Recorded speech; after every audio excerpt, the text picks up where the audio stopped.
নমস্কার, শিবপুরাণ কথা চ্যানেলে আপনাদের সবাইকে স্বাগত।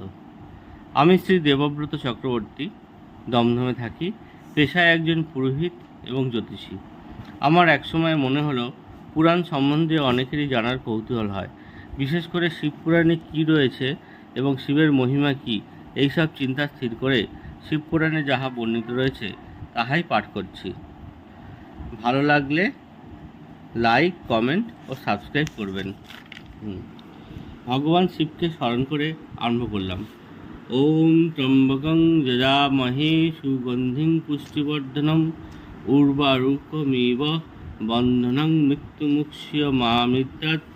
ওম শিবায় শান্তায় কারণত্রায় হেতবে নিবেদয়ামি চাত্মনম তং গতি পরমেশ্বর। ওম নমঃ শিবায়।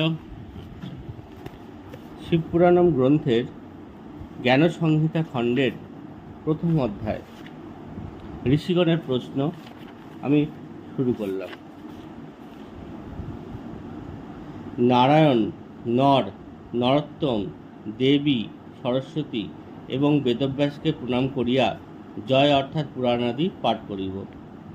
জগতের পিতামাতা হরপার্বতীকে এবং তদীয় পুত্র গণপতিকে প্রণাম করিয়া আমি ইহা বর্ণনা করিতেছি। যাহার বদনে সরস্বতী, বক্ষস্থলে লক্ষ্মী এবং হৃদয়ে পরম জ্ঞান সতত বর্তমান, আমি সেই নৃসিংহদেবকে ভজনা করি। একদা নৈমিষারণ্যবাসী মুনিগণ নিখিল গুণাকর ব্যাসশিষ্য সুতকে পরম ভক্তি সহকারে জিজ্ঞাসা করিলেন, সুত, মহাভাগ সুত, চিরজীবী হও, সুখে কালযাপন করো। হে অনস্য, আমরা তোমার মুখ কমল বিচ্যুত জ্ঞানামৃত নিরন্তর পান করিয়াও তৃপ্তিলাভ করিতে পারিতেছি না। ইহা হইতেছে আরও পান করি। অতএব পুনরায় কিঞ্চিৎ জিজ্ঞাসা করিতে ইচ্ছুক হইয়াছি। তুমি ব্যাসদেবের প্রসাদে সর্বগত লাভ করিয়া কৃতার্থ হইয়াছ। ভূত, ভবিষ্যৎ, বর্তমান কিছুই তোমার অবিদিত নাই। গুরু কৃপা বলে তুমি সকল বিষয়েই সফল করিয়াছ। এখন তুমি সর্বোত্তম শিবরূপ পরম দিব্য তদীয় পূজা এবং তাহার নানাবিধ আচরণের কথা অনুগ্রহপূর্বক কীর্তন করো।